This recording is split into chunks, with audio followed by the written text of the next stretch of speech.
and welcome back to the Picket Fan Studios YouTube channel. It's Erica with you today, and today we are going to be doing quite dramatic Copic coloring. So I hope you are sitting down and have a nice drink or a snack. Let's dive right in. So I am going to be using the brand new Aries Girl and also the DIECUT. And with the help of a mini Misty, I have stamped it up first with the black hybrid ink because it's an amazing ink anyway. But I want it to be Copic friendly, which this ink is. And I am going to do some really quite sort of dramatic coloring, as I said. So for this first one, I am going to add some contouring first with some dark gray colors. And then, as you can see, I'm going to make her skin red, kind of like a goddess. For some reason, I kind of pictured her as this sort of fiery red goddess almost, rather than the horoscope girl. I just kind of thought that she just seemed really fierce, and I was like, yeah, nobody's gonna mess with this girl. I mean, look at those rams like horns on her head, right?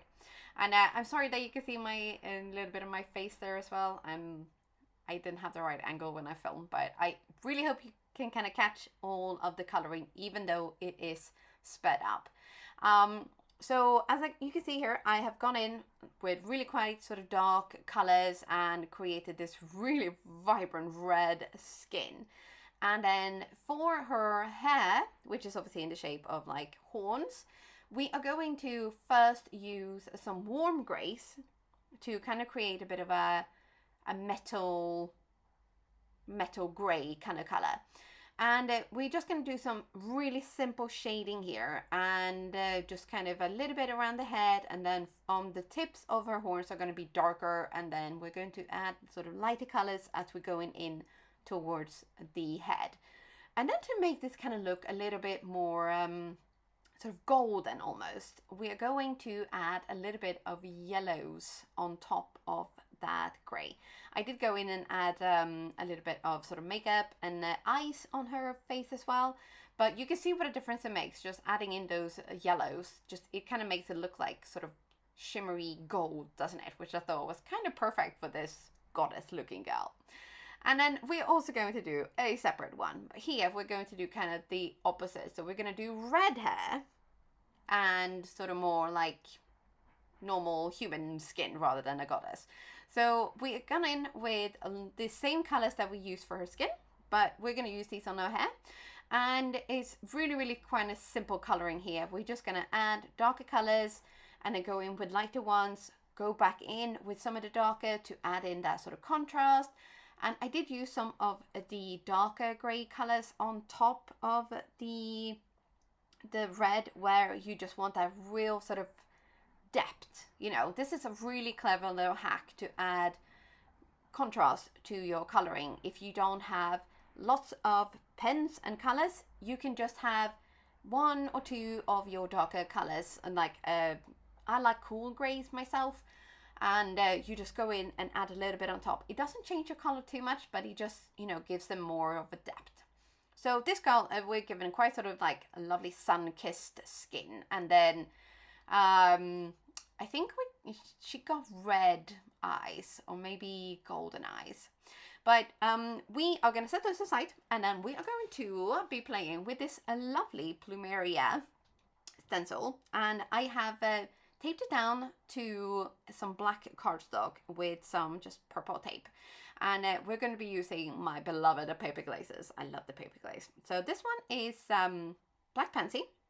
And I know you're going to think, that's crazy, why are you going in with black on black? But it just looks fantastic, that's why.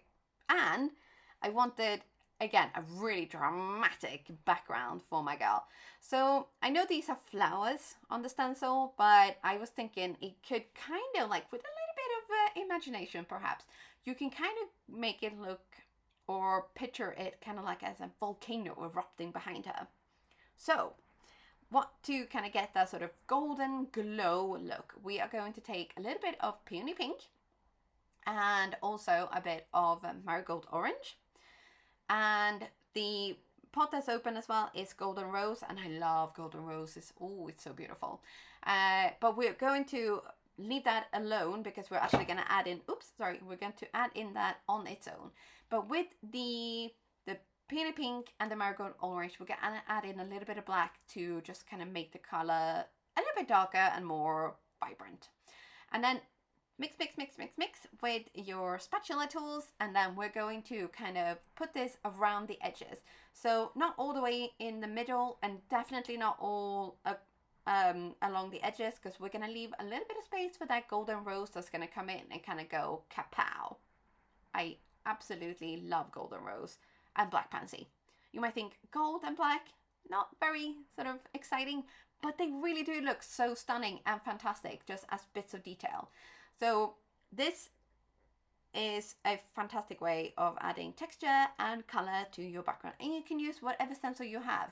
It all looks fantastic. Now, we're of course not going to waste any of that paper glaze that is left on the stencil either, but first we're going to lift this up and have a look. And look at that. I mean, doesn't that look super cool? It's kind of like lava bits like shooting out of a volcano as my goddess girl is kind of coming up and going, rah, I'm taking over the world. Or something. So with this, we're going to then plop this down onto my sheet of acetate. And this is super, super cheap acetate. You're not going to want to use your nice posh stuff. And as you can see, I've used this one for lots of other playtimes with my paper glaze. So you can reuse it, and it just helps keep your surface really nice and clean, and it's easy cleanup as well. Right, so you take your cardstock and you place it down onto your stencil, trying to not make it move, and then you hold it firmly, and you either use a scraper like I did or use your hands and rub, and then you lift it up, and ta-da! Look at that. Hardly any paper glaze wasted, and I love that. Love it. Now, we are going to have a look at our two girls, and I have used the coordinating die cut to cut them out, and then I have also cut out an extra few pieces to layer them up. And you can see this is like a scrap piece of paper that I've used for another girl, another horoscope girl. And I do like using these because they just, you know, it's a nice way of adding a bit of dimension. But now, as I was putting these together, I thought, okay, so which one is going to go on which? And then I thought, I actually really like this one for this girl because of the like gold in her hair. It kind of really fit with the background. So I think that is going to be this one. And this background I will keep for something else. Now, the one thing that I really like is the Happy Birthday word topper die. And I have, it's such a staple in your craft room really. And I've used it for so many cards. Like I've used it for the Happy Birthday Aquarius, and all of the horoscope girls come with the actual word die of their specific horoscope.